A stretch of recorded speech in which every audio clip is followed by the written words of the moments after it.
Welcome to mypersonalfootballcoach.com's Soccer Player Development Podcast.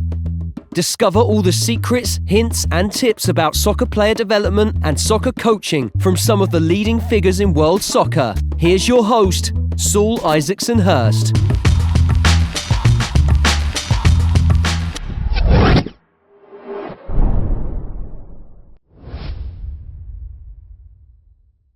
Hi everyone, welcome back to the show. This week we've got two very special guests. This Morgan and Gary from Training 1-to-1.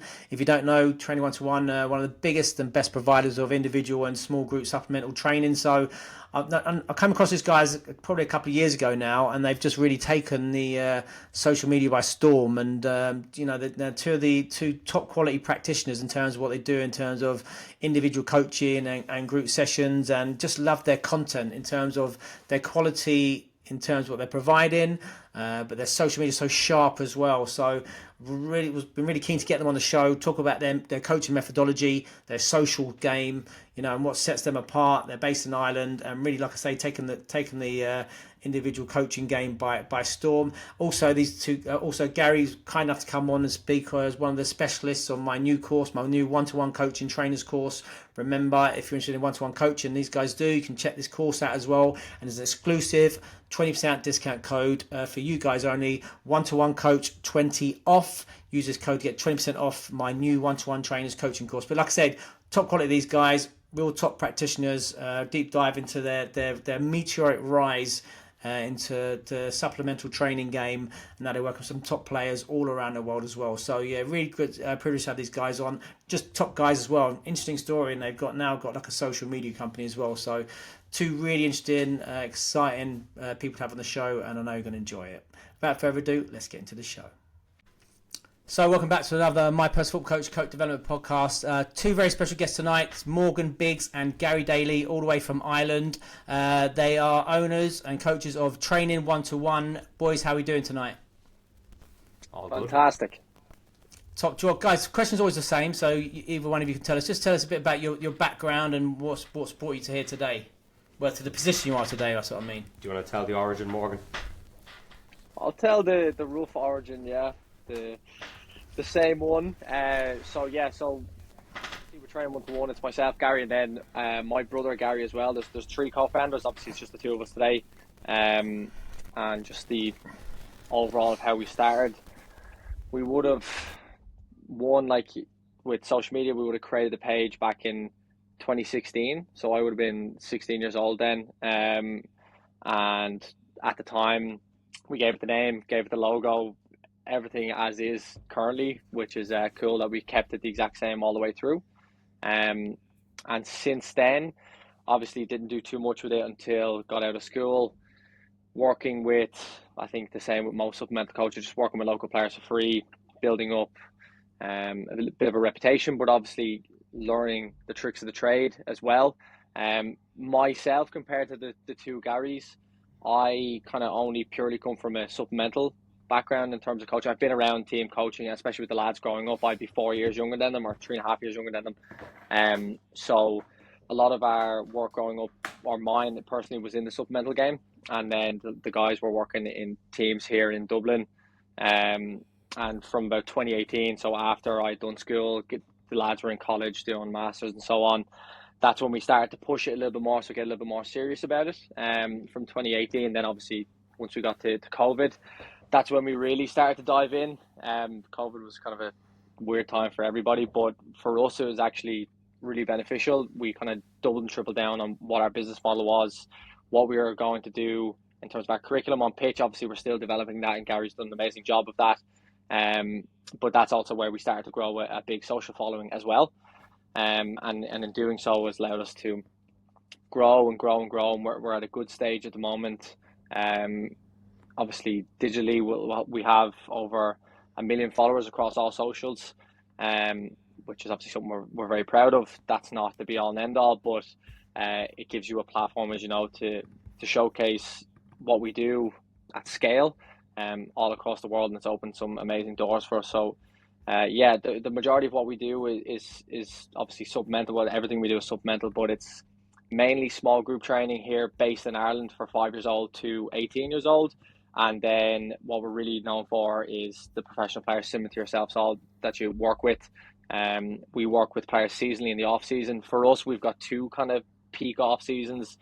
The Irish off season is actually in winter, and then we have the UK off season. So all the Irish guys and a couple who travel from all over the world will come to Ireland to work with us. And then as of late, we've started to travel as well. Like this summer, we were over in Greece with a Serie A centre forward playing over in Como and things like that. But the vast majority would be our small group training, which we do across multiple venues here in Ireland. We've worked with across the span of when we started over 3,000 players now in Ireland, and then obviously, of course, within that there's a large portfolio of pro players playing from Premier League all the way down the English ladder, Scotland.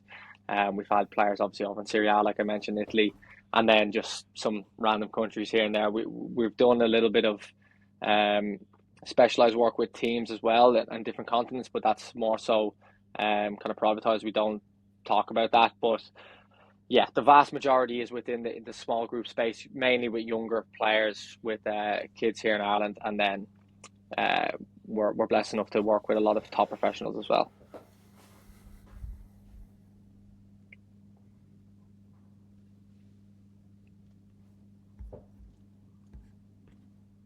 I think you're muted, Saul. If I'm not mistaken, or is it just me? Sorry, mate. That's my. Yeah, so just to just tell us, boys, about then how do those million followers spread out across your different channels? So at the moment we're I think over 670,000 I think on TikTok. On Instagram we are in and around I think 340k maybe a little bit less. And then on Facebook we have I think 250,000 followers roughly, and then YouTube we're really doubling down on it at the moment. It's always my personal interest, so a lot of the social side of things I'll take care of. That's my vested interest, obviously alongside football and the coaching. But on YouTube we really look to double down, and in the last month we've doubled our subscriber count. So we're up to I think 44,000 subscribers at the moment. So decent. Yeah, that's kind of the distribution across everything. So very impressive. So I wanted to get you guys on to talk about, obviously, look, first of all, your top coaches. I like what you do and you share what you do on the pitch. But obviously, then this great journey you've gone with, you've been able to share it and all this content. And you really sort of conquered the social media. So we've got to try and deep dive into that, pick about this, because a lot of coaches out there want to start a business, they want to be coaches, but obviously work for themselves. So you've managed to combine the skill set of being good coaches and starting a business and doing all the social media. I'm interested in that. Tell us a bit about then your coaching philosophy. This company's called Training 1-to-1, like you say, very much based around small groups and the individual stuff. Tell us a bit about that and then that journey you went on, the first sort of sessions, and tell us what's your sort of methodology. Yeah, we obviously, like the name says, started with one-on-one small group. Obviously during COVID, that was massive, really. And kind of from there, a lot of it at the start was very based on coaching the individual without having a set curriculum behind it. In the last year or so, we've really nailed down on the curriculum, and how we would judge it or split it is into kind of two kind of sections. We call the first bit the Team 1-to-1 Junior, so the Training 1-to-1 Junior. That's essentially from entry level 5-year-old to 8-9 years old. It's all focused around similar stuff to yourself, like ball mastery, ball manipulation, core escape play moves, that sort of thing. And then from under 10 plus to senior players, we have our T1-to-1 player. And again, we have 5 core kind of skills that we work on with them players. So the first would be scanning, the second would be receiving skills, then the third one would be moving, so moving with the ball, so that comes into your 1v1s and different things like that. Releasing, so ball striking essentially, and then defending as its own topic. And each month in our weekly group sessions, our coaches will plan their topic based on one of them core skills, and that's probably the big key difference in supplemental training to team coaching. Obviously, is a team might not spend a full month working on scanning, whereas we have the luxury of being able to do that because it's purely that individual focus.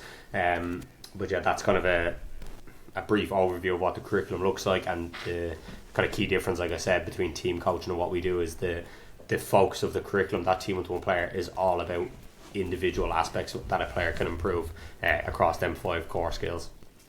And tell us about So how many players do you guys see a week, for example? How many players do you have in your program? Jesus. Be probably close to 200-300, wouldn't it, Morgan? Yeah, so we work out of five venues. venues. Yeah. So you got 5 venues, and how's that work? So you spread all 3 of you spread across them. You together, you're separated, or you work? And tell us how that. Are you talking about the organisation? I'm interested. Yeah, we'd have about, including the 3 co-founders, there'd be about 13 coaches. All our coaches who work with us are part-time, so all the evening sessions will be, say, 6 p.m. to 9 p.m. We might have some coaches who do 1 day, some might do 2 or 3 days because they're in college and they're trying to obviously earn an income.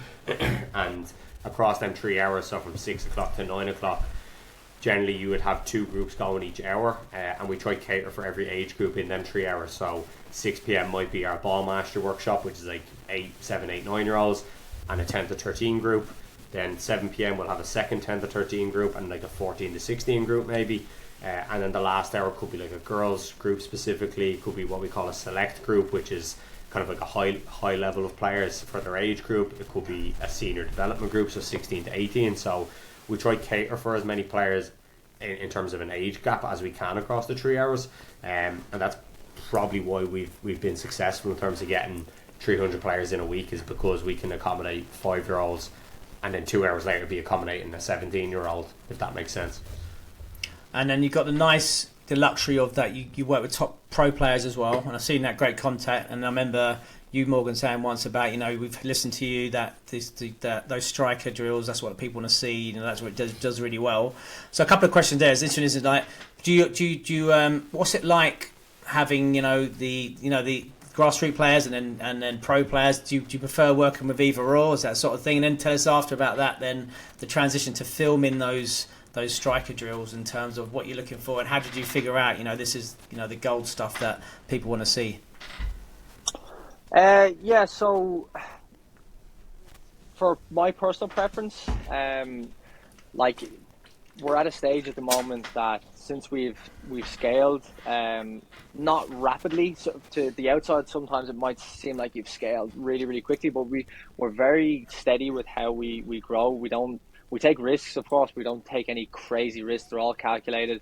So our hiring process, which Gary will take care of mainly as our head of football, is quite rigorous. So we've had the benefit of bringing in a lot of really good coaches who we absolutely trust, and they do a fantastic job every single day on the grass, in the evenings across multiple venues. So for us, we're not as much on the pitch as of now, and thus we've been able to scale. So it's impossible to do, like, for example, the 3 co-founders now are full-time with Training 1-to-1, which is, again, a very blessed position to be in, and we've worked very hard for it.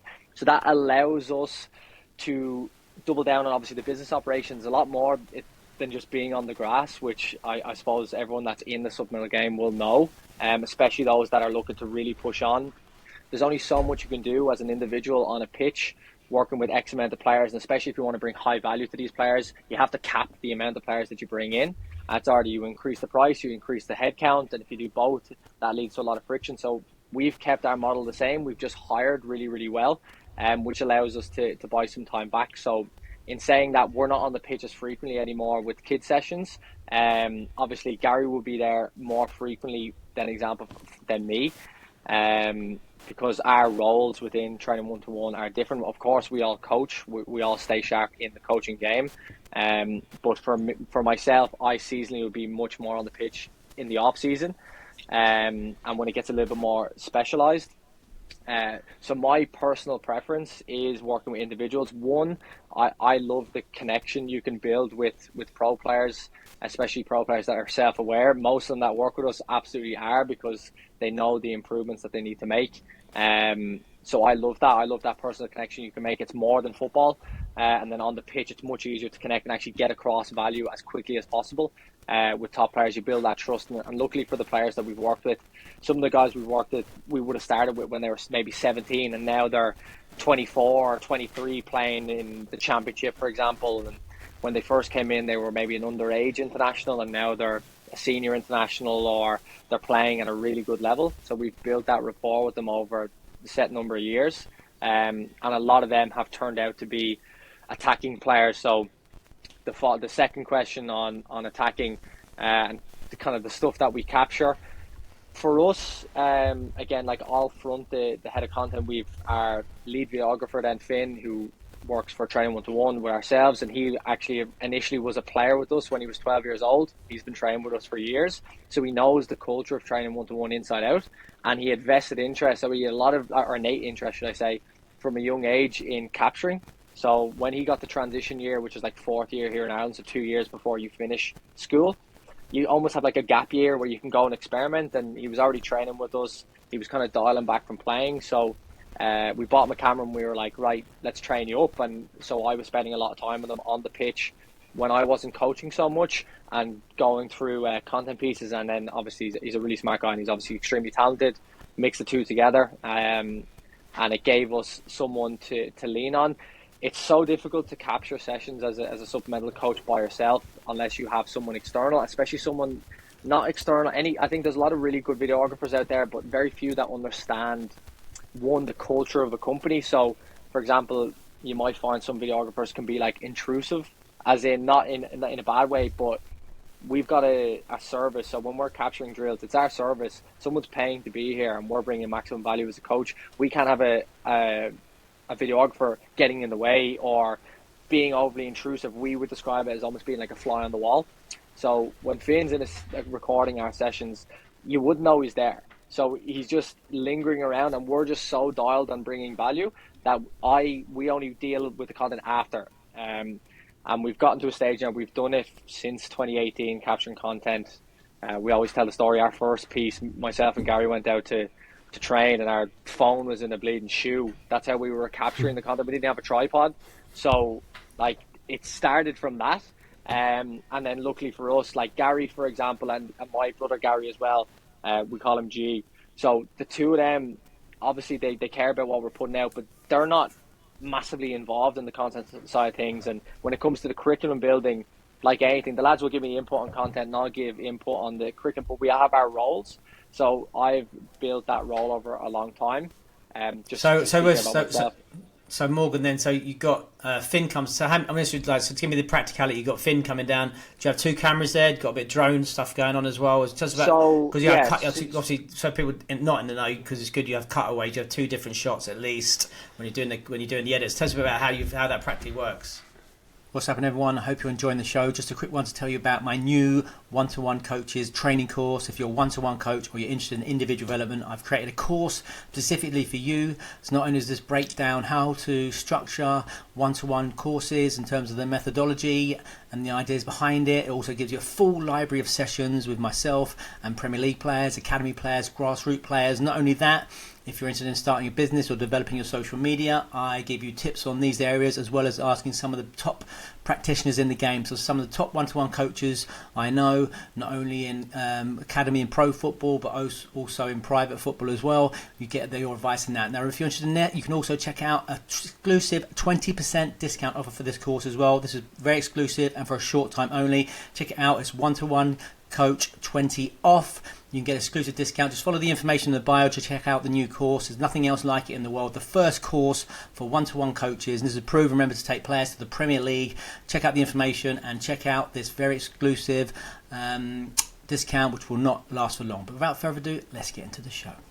Yeah, so it would depend on the output of the session. For the off season, for example, how it will work. The majority of the time it will just be Finn, and he'll dual role and even like quadruple role.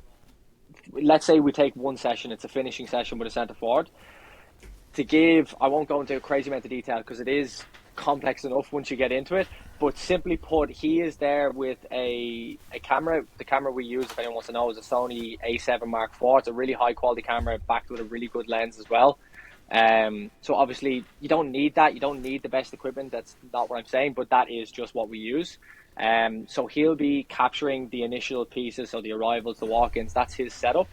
And everything he does then is handheld. So we don't set up tripods or anything like that. We like to almost feel like you're walking around and you're in the session with us. So he'll capture all those pieces in landscape, so like a YouTube video. And with that, we will clip it up then ourselves. So clip it up for anything that goes out on short form. So we're obviously very aggressive on short form. We get at least a video out every second day, and have done for, it was a full year, 365 days. We'd have posted out every single day, and none of them were duplicated, just because the volume that we capture at and the ability to then cut it up.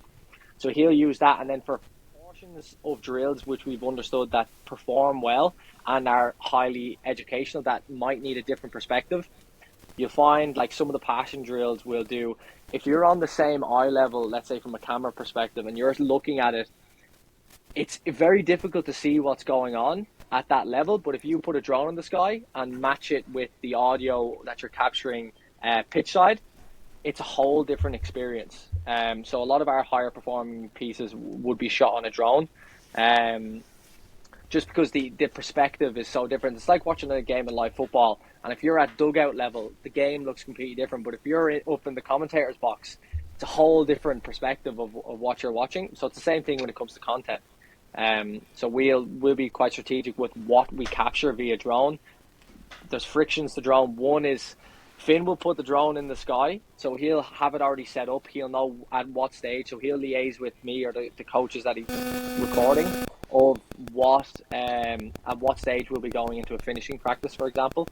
So he'll have the drone set up ready to go, and then once he gets it in the sky, he'll have it quickly adjusted to where it looks good. Because as all this is happening, it's generally on a water break. He'll be doing all this, so he's like gunning and gunning the whole time. Once it goes up, he'll click record. Once he's happy with it, he'll keep it at his feet, and then he'll have then the camera. So for example, if let's say it's me doing the coaching, he'll have to go in and get the intro of the coaching part or whatever it is, the introduction to the drill, or if it's a coaching point.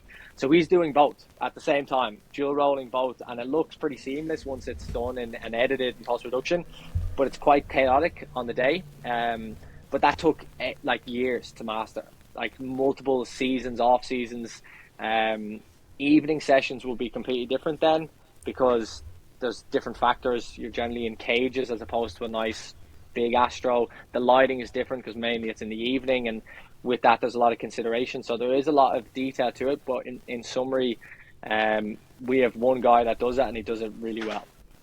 Top. So let's talk about the coaching bit, because obviously you got this world class content, you top drawer. Let's talk about the actual nitty gritty, because we're your coaches, we're coaching podcast. Tell us about what you're looking to the outcomes you're trying to get out in those striker sessions with those pro players. Let's give some examples of typical sort of stuff you're working on. Yeah. So for example, with a lot of the pros that we work with, like I said, we've built a lot of rapport with them. We kind of know them inside out. But if, let's say, for example, we're working with a new player, the first thing we would look at is obviously footage. If we can get access to it, majority we will be able to get access to. And along with that, especially specifically for centre forwards, we'll look at things like shot plots. So we get access to where they're getting their highest percentage number of chances. So we can see the areas they're getting to, if they're hitting target, if they're off target, if they're scoring goals from certain regions. And then we'll look at, right, how are they getting to those areas? Is it movement? Is it runs in behind? If they're left-footed, do they have a tendency to only run the left channel and not the right channel? So we'll mix and match the data, the stats with the actual footage, and then we'll try set a very clear outcome. So, for example, we might be working with a centre forward who is excellent with their back to goal, but only in doing so always ends up going backwards when there might be opportunity to roll and get strikes away in the edge of the box if he has a correct setup or she has a correct setup, depending on what the footage tells us and maybe the style of play. Obviously, the more information you can get, the better. You might have players that in one season they're playing as a centre forward, but they're playing as a 2, and they're playing the left side of that front 2, and therefore they're always getting to only one zone, while they're after making a move to a club and they play as a flat 1, number 9, and you might need to try like mould how they play slightly. But generally our outcomes and the type of stuff we'll be working on for most centre forwards, it doesn't really change. It's only the nitty gritty details that you might alter depending on the player and their profile, their style. But a lot of one-step finishing in the box, you see a lot of our pieces that we do almost always at the start of every single finishing session with a centre forward is reactive one touch finishing or one step finishing. So playing very firm passes, bobbly passes, awkward passes into a centre forward who has to move and obviously settle their touch and get used to hitting the target. So that's something we'll almost always isolate with centre forward specifically. And then something we're very aggressive on is rebounds. So you'll see in all of our sessions, if you watch like a full YouTube session, it's a finishing session. Every time a strike is hit at the goalkeeper, the centre forward will go, the coach will go, the other servers, everyone just swamps. It's a horrible day for a goalkeeper, to be honest. If they make any save that's any way off or poor, we're super aggressive on getting really good at rebounds. It's like anything, anticipation is something that you build over time. And we always use the example of in The Last Dance with Dennis Rodman, where he's talking about rebounds and how he got so good at understanding and judging rebounds, is that he would watch players, different styles of how they shoot, and he'll tend to read if it comes off the rim in this way or the backboard in this way. He's always the one that lands on it. It's like a top centre forward. They understand if a shot's coming from the right channel, the percentage that it lands here is probably quite high. Now, they obviously don't think that, but they always get themselves that area just because their understanding is better. And that's obviously something that we will quite aggressively work on within training as well. So every ball is live until it's fully dead. So yeah, like that's just a general overview of what we work on with centre forwards. Outcomes are pretty clear. Everyone will be slightly different, but we'll divide it. And I suppose, Gary, if you want to go through this for centre forwards and even wide players, attacking players, is our zones and how we kind of quantify what chances you're going to get in certain areas of the box. Yeah, so it's actually what it came about more so this summer. Looking at, again, if you imagine an 18-yard box in your head, we all, well, the three of us or everyone probably listening would understand that most goals would be scored between the kind of posts, so that like golden zone. So you're obviously working a striker in there, all their one-touch finishes, headers on the ground, maybe back to goal, swivel finishes, that would all be in that zone. Then again, you want to like imagine a line from like the posts out to the corner of the 18-yard box, so it would probably go from post to corner of the 6 to corner of the 18. So from the middle to then that like side zone, we call it like a zone 1. And we talk through different finishes in there, where if it's a right foot player on the right side, do they go cross goal kind of with power, or near post maybe with power? And then if it's, let's say, right footer on the left side where they're coming in onto their right foot, they're either going to look to play a cross goal or reverse into the near post. And then that kind of next zone, which is nearly the outside of the box, or how would I say, the outside of that line to the edge of the box. It's actually talking about that more as a zone where can you get the ball back into the zone 1 because it's an easier finish, or can you cut the ball back to get an assist, for example. Because to be honest, a lot of players can be quite wasteful, I find, in them areas where they get there, they think because they're in the box they should just shoot, whereas the only real two finishes that are on there is near post with a load of power, because if you go across goal it tends to drag, or if a keeper's rushing out they might just slide it under them. But generally if the keeper's set there, he's not going to really get beaten if you're that like outside nearly at the end line. So it's, can you cut the ball back to somebody else, or potentially fake shot yourself, depending on where the defender is, to get the ball back into that zone 1 and then just finish knowing where the goal is, kind of like pitch geography almost, so you know when you're in this certain area of the box what finish should be on, without having to kind of delay on the ball. So we would have done a lot of that this year with any of the attacking players, wingers and centre forwards, just giving them guidelines when in the box. Yeah, very cool. And tell us about then yourselves. How do you develop yourselves? How do you keep on top of your coaching game? How do you develop yourselves as coaches? Are you doing the Irish FA courses? Are you looking at anything else? How do you keep at the at the top of the edge, especially working with pro players? Yeah, I suppose for me, I know Morgan would have talked a lot about being the kind of content side of things, and would kind of dip in with sessions, particularly when we do a lot of the kind of specialised one-on-one work with pros. I still currently work in team football, and I still take weekly sometimes sessions with our group, so that's probably the best way I always stay sharp. It's just sometimes taking a ball mastery group of 7-8 year olds, sometimes taking a senior player, obviously working in a team environment as well naturally keeps you quite sharp.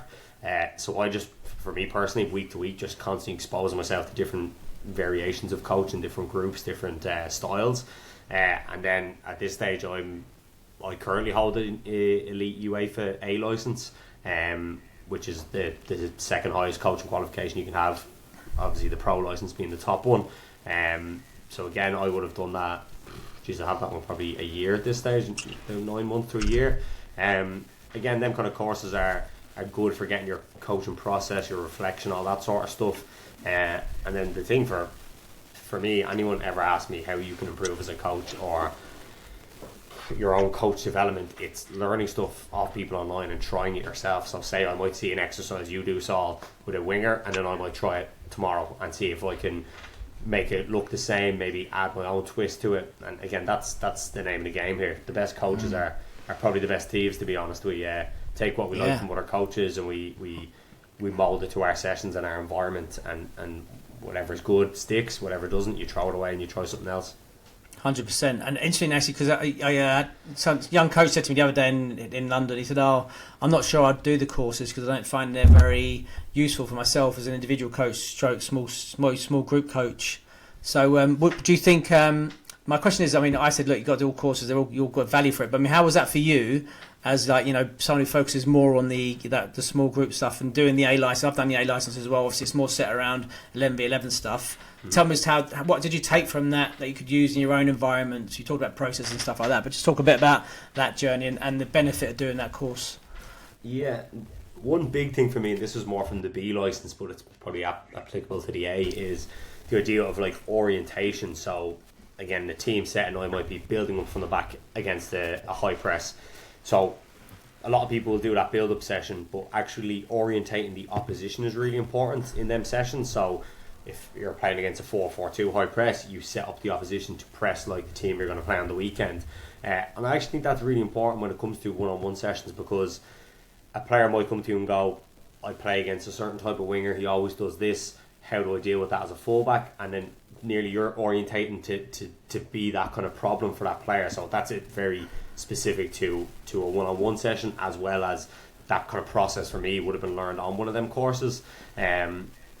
I do think there's massive benefits in that sense, because at the end of the day we want to be one-on-one and small group coaches, but you're coaching the 11v11 game or 9v9 game. Kids are younger, so you have to be able to pluck scenarios that are relevant to 11v11. So if it's attacking in wide areas, because you're coaching with a team, the coaching points you're going to give a winger in a one-on-one have to be relevant to attacking in an 11v11 in wide areas, for example.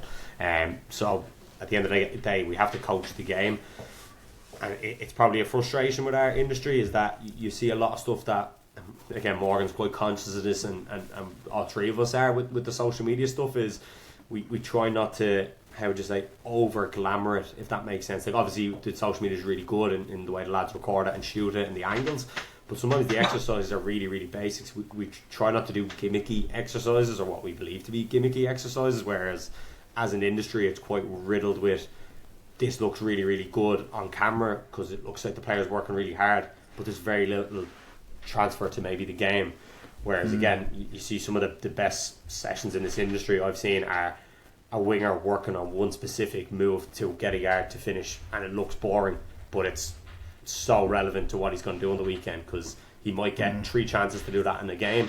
He needs to be able to take advantage of one of them. So sometimes obviously our sessions aren't necessarily glamorous looking for social media, but they're probably the most important because they're the most relevant to the 11v11 game.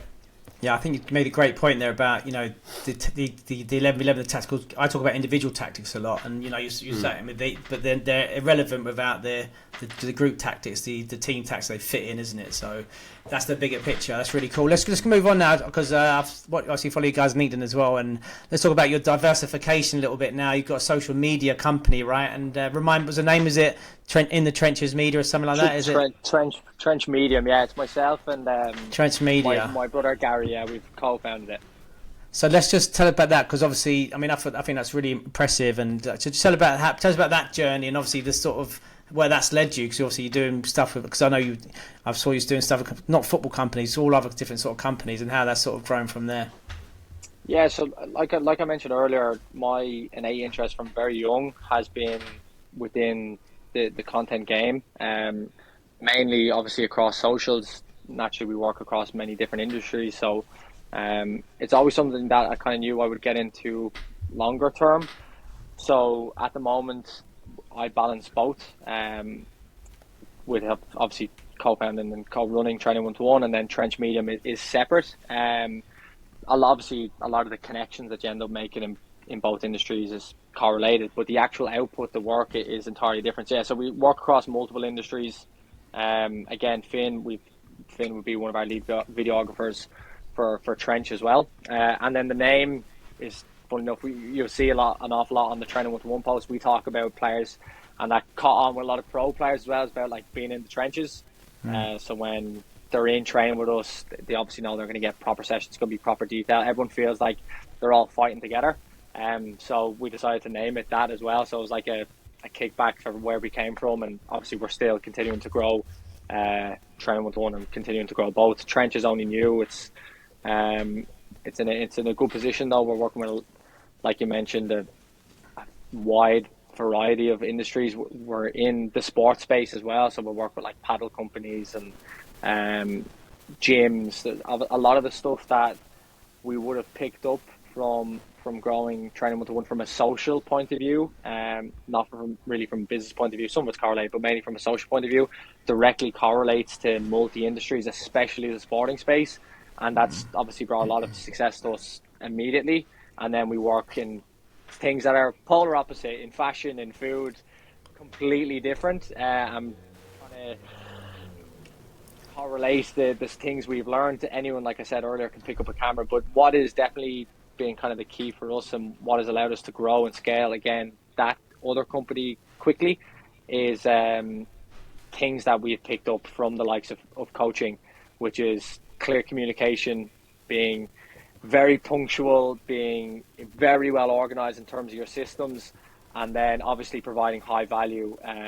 Again, there's better, if looking at the context of Trench, there's better videographers out there, there's much better photographers, but our ability to communicate with brands, with companies, with people, deliver really high value and over deliver on what we do on a day-to-day process, it's kind of in the name. We are constantly in the trenches with these people. It's a whole different story to a lot of other social agencies. But yeah, it's only small. We're only kind of kicking off, but it's in a good position. Yeah, listen, both of you guys, very exciting. It's great to see you grow. You know, you've been doing trenches, but obviously Training 1-to-1. You've gone into this juggernaut of coaching over there in Ireland. So what's next for you then, guys? Obviously, I saw you did a great pre-season trip to Greece. Was that right, with a pro player?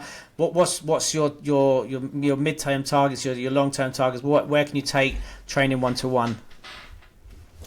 I suppose in the short to medium term is kind of venue expansion here in terms of our weekly sessions, because that's kind of our bread and butter, to be honest. So we're mainly based, for anyone who knows Ireland, in the kind of Leinster area, which is we're within 30 minutes from Dublin, with all our venues. So we're trying to expand more to kind of target and get more players. In that sense, then next off season we obviously done the week or so in Greece. We're looking to probably go back there and work with more players again for maybe a week or 2 weeks. And again, we're I think I said to you before we started recording, we're constantly getting DMs and messages from players and even clubs who are inquiring about us kind of bringing an individual development focus to their high potential players in first team or high level academy level. So that's hopefully going to be in the next year. And then long term, you never really know where you're going to be. If you told me in the start of May we'd be in Greece in the second week of June, I would have said you were lying, and things change pretty quickly. So it's kind of hard to plan much more past the short to medium term of football anyway. Absolutely fantastic. And then let's talk about Irish football generally. Any danger of you boys getting a decent team together again? What's happened to what's happened with Irish? All those superstars of the Irish team. You know, it's had growing up. You know, Keano and Ray Hatton, all those loads of those great Irish teams. Tell us about what is that? Is that true that rugby is actually bigger now, participation sport, than football in Ireland? I mean, that obviously has a big effect. I assume. I mean, I've been banter, but I mean, is that reality? It's funny. This is very timely. Yesterday, they released an audit. So they brought in, I don't know if you've ever heard of Double Pass. They're a Belgian company. Basically, the League of Ireland, or the FAI, have brought them in to audit the academies here in Ireland, and they actually released the findings yesterday. And it's very scary in terms of they ranked Ireland against the 51st to 100th in the UEFA or in the FIFA rankings. So similar to where we are, and scary how far behind we are. There's, for context, you know academy football in England, there's 24 academies I think here, there is less than on average one full-time academy staff in the country per academy. So I think there's like 22 full-time academy roles in Ireland. That includes academy directors to coaches across 24 clubs. So it's scary how under-resourced it is. Participation-wise, that football is still probably, especially in the Dublin area, would be the most participated sport. The rugby have done really well because they've linked it in with education. So there'd be a lot of schools in Leinster who would basically have the kids in from first year of secondary school and nearly have them in a full-time training environment where they've like a junior cup and a senior cup where they could be training 4 or 5 times a week, including gym, video, as part of their school. So they might do pitch in the morning and gym at lunch, whereas in Ireland, like at under 17 level, an academy here might train 3 nights a week, which you know yourself, compared to the UK, is obviously scary, and that contact hours just builds up over time. So yeah, it's worrying. The idea of that audit is to push for government funding for 2026. They've got a whole plan with what they would do with the funding to try to professionalise the academies, especially from U15 to U20 here. Like, that's where you need to really invest and get some full-time operations going. And it's contact hours at the end of the day, and we've fallen behind on that massively, which is obviously why we're got a hard watch at the minute, sadly. Struggling. I work with a young Irish pro who's in League One. I said name. He said the same. He said he got signed to. He went to Championship Club 18, I think, or 19. Went straight into 23. But he said to me, one of the reasons he comes to me, he said it's difficult because he was only training two nights a week. You know, he's in the academy in Ireland. He's come over and his full-time program. He felt he didn't have all that tactical, but maybe that technical, like just the volume of training, isn't it? It's like so difficult. I suppose you guys know. Do you know what I mean? Stuff you do. It must be such a guys are sort of, compared to what we're saying, they come to England and these guys are training 4 or 5 times a week. It must be a challenge for those guys, right? What's it like the grassroots scene, like the grassroots and the street football? Is it still is that quite a good culture there?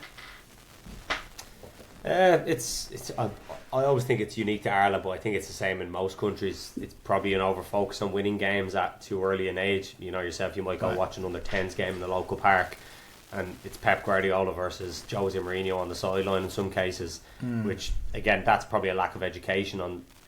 And then again, on the flip side, they're all volunteers as well. So there is quite a lot in terms of, like, there is such a big participation in football in Ireland, like I said, and the grassroots scene is a massive part of that. But yeah, the big crux is just the contact hours. We're okay up until like under 10, under 11, under 12. And then it's under 13 plus, it just kind of gets blown out of the water. I don't know what you think, Morgs. Yeah, like, grassroots football here is in an interesting stage because for ages, the League of Ireland Academy. So when I was growing up, and I'm like not that old, 26. So when I was growing up, there was no academy football, as in football, because the League of Ireland didn't have any underage system, which sounds crazy that the top clubs didn't have any academies at all. Maybe then under 20s or under 19s was introduced, and only when I was getting a little bit older they started to introduce the system from top to bottom, which I think has been a really good success. And the two lads kind of came up through that from a coaching perspective. I do think we're seeing some good fruits from that, which is great. That takes years and years and years and years to properly develop, especially when you hear the level of full-time academy coaches and the contact hours. Like, that is the biggest the issue we're having. But grassroots football used to be kind of the be-all and end-all in underage football, and then people would just kind of jump to England earlier. Now with Brexit they can't, so they have to be going at 18. Thus, the academy systems are so important here to get them to the right level, that when they do jump at 18, they're first team footballers now, majority of the time, which has been really beneficial. So anyone that's 16, 17 and is playing top level, they're in the first team here in Ireland. So they could go over with 50, 60 senior appearances. And thus, they don't go into 23 systems when they go over. They go over and they're ready for men's football. Maybe not at the level that they signed for. Some are signing for top Premier League teams, And they might not go over and jump straight in there. There's a massive jump. Even at pro level here in Ireland, the jump is just too big. But they'll go out on loan to a championship team and League One team and be ready to rock as a full-time professional because they played men's football. So that has been a real positive, I think. There's a lot of issues, a lot of negatives going on, but I think that's been a real positive in Irish football as of late. We're seeing a lot of younger players who are dogged, who are ready to go, and they come up with a lot of character as well. I don't know if it's in the last couple of years. They carry themselves very confidently, which again is great. They're ready to rock once it does come to top level pro football. They're the ones that are performing at really high level here, and even in the top leagues. And then they go and they're playing in Europe. There's 2 massive European games tonight. I think there could be history made tonight with Shells and Rovers. If they both win, they're both in Europe. Wow. Amazing for the league, massive. That's a really big step forward. And Shells in a really good position. I can't even remember the score of the Rovers game. I think they drew Daly, did they? No, they the won first 2-1. game. Well, fantastic. So they're both in a really good spot going into the second leg. So there's a lot of issues, and the key ones are just the lack of contact hours, and that's due to multiple reasons. Obviously, the amount of coaches, but on a positive note, that there is some really good things going on, but it's going to take a long time before we get back to a top level at international level, I'd say. Top draw. Listen, guys, we're going to let you go. So you're very busy. You got this big head, but just tell us obviously, if all the listeners in Ireland, they're looking for some training, where can they find you? And also people online, give us a couple of places where they can find you as well. And we'll leave all your links in the description as well. Yeah, so probably the best place to reach us. We have multiple touch points, like we said earlier, on socials. Instagram's probably the easiest in terms of conversation. So at training1.2.1, someone owns the handle for at training121 from years ago. Paying the hole, but anyway, so that is what it is on Instagram. That's probably the easiest place. You can also visit obviously the Training 121 website, so just training121.com. And then for anyone who really wants to go specific and reach directly out to us, you can hit us at admin@training121.com. We'll get back on all of them. Yeah, listen, guys, top draw. Just let everyone know if you. These guys are also featured on my one-to-one course, did a deep dive into their business development and their coaching methodology as well. So you can hear more of that. I'll leave the description as well, my new one-to-one trainers course. But lads, you're only like one of my favourite coaches, because I love what you deliver, but I love the content as well. So you've managed to sync those two worlds perfectly. It's inspiring, and so keep up the great work, lads. Appreciate it. Thank you very much, sir. Thanks for having us. Really appreciate it. Thanks for the support.